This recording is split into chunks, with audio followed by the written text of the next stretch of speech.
Deep in a forest there lived a wise monk named Ken, known throughout the land for his empathy and serenity.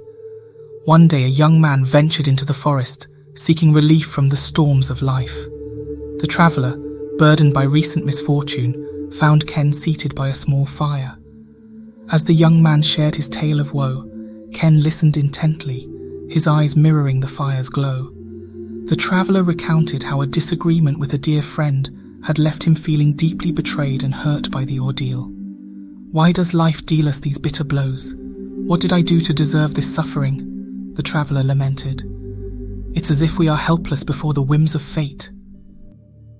As Ken listened, he gazed into the flames. He paused, then spoke in a soft but firm voice. "My friend, life is like the flight of 2 arrows." Perplexed, the traveller inquired, "2 arrows? What do you mean?"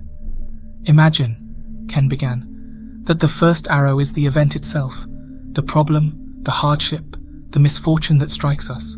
Just as an arrow's impact causes pain, so do life's trials. This is often outside of our control. But in this life, there is also a second arrow, and it is of our own making." The traveller was curious. "A second arrow? I don't understand." Ken nodded, his eyes now focused on the traveller. "The second arrow is our reaction to the first, the suffering we inflict upon ourselves as we lose ourselves in emotions. Just as a second arrow brings more pain, so too do our reactions intensify our suffering." The traveller paused and pondered Ken's words. "I see. Are you suggesting that we have control over how we respond to life's trials, that we can choose not to suffer?" Ken nodded. "Indeed. When the first arrow pierces us, we feel pain. But it is our choice whether or not to shoot the second arrow, to let frustration, resentment, and self-blame add to our suffering." "But how?" the traveller asked, his eyes searching for answers.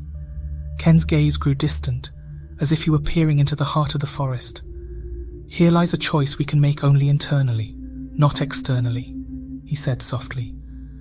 "Feel the pain of the first arrow, acknowledge it, then be aware of your own reaction to it. Observe it without judgment, and be ready to let it go without clouding your thinking. To be truly aware of your emotions takes practice, for most people are lost in the forest without knowing it." The young man thanked Ken and left the forest deep in thought.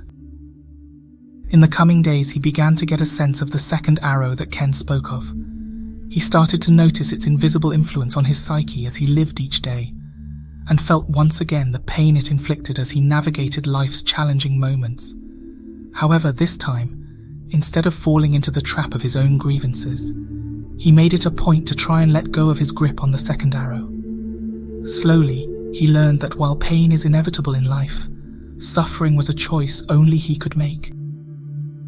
He returned to the forest once more to thank Ken. "You have shown me a path to inner peace," he said, his voice steady. "A path where I am no longer a victim of life's whims, but a master of my own reactions." Ken smiled back warmly. "Remember, my friend, that life's lessons are within you, but it is up to you to continue to search for enlightenment." As the young man ventured back into the world, he understood that challenges and trials awaited, but with his newfound insight, he knew that he could face them with courage and equanimity.